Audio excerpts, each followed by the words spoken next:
പുതിയ വണ്ടികൾ മൈലേജ് കൂടാനായിട്ട് നമുക്ക് ഓരോ ഗിയർ ഷിഫ്റ്റും എത്ര കിലോമീറ്റർ സ്പീഡ് കൂടുമ്പോൾ ഗിയർ മാറണം, ഇതൊരു സംശയമല്ലേ?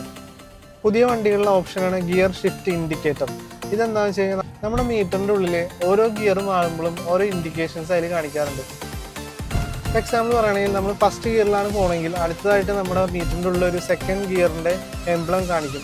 അത് കാണിക്കുന്നത് നമ്മൾ ആ സ്പീഡ് കൂടുന്നതിനനുസരിച്ചാണ് കാണിക്കുക. അപ്പോൾ നമുക്ക് സെക്കൻഡ് ഗിയറിലേക്ക് മാറാം. അതുപോലെ തന്നെ നിങ്ങൾ സ്പീഡ് സെക്കൻഡ് ഗിയറിൽ നിന്ന് അടുത്ത സ്പീഡിലേക്ക് സ്പീഡ് കൂടുന്നതിനനുസരിച്ച് ഓട്ടോമാറ്റിക്കലി ഇതിൽ ഇൻഡിക്കേഷൻ കാണിക്കും തേർഡ് ഗിയറിൻ്റെ. അതിനുശേഷം നിങ്ങൾക്ക് മാറാം. അടുത്ത സിനാരിയോ എന്ന് പറയുന്നത്, നിങ്ങൾ വണ്ടി ഓടിച്ച് പോകുമ്പോൾ തേർഡ് ഗിയറിലാണ് നിങ്ങൾ പോകുന്നത്, സ്പീഡ് നിങ്ങൾ കൂടുന്നില്ല, കൺസിസ്റ്റൻ്റ് ആയിട്ട് അതേ സ്പീഡിൽ തന്നെ ഓടുകയാണെങ്കിൽ ഇതിൽ 3ൻ്റെ ചിഹ്നം തന്നെയായിരിക്കും കാണിക്കേണ്ടത്. ആ 3 ഗിയർ ഒന്ന് ഹോൾഡ് ചെയ്ത് പിടിക്കുക എന്നുള്ളതാണ് കാണിക്കുന്നത്. അതുപോലെ തന്നെ നിങ്ങൾ 4th ഗിയറിലാണ് പോയിക്കൊണ്ടിരിക്കുന്നത്, പെട്ടെന്നൊരു ട്രാഫിക് ജാം വന്നെങ്കിൽ നിങ്ങളുടെ സ്പീഡ് റെഡ്യൂസ് ആവും. ഓട്ടോമാറ്റിക്കലി ഇതിൽ ഇൻഡിക്കേഷൻ കാണിക്കും, നിങ്ങൾക്ക് റെഡ്യൂസ് ചെയ്യാനുള്ള ഗിയറിൻ്റെ ഷിഫ്റ്റ് നമ്പർ കാണിക്കും.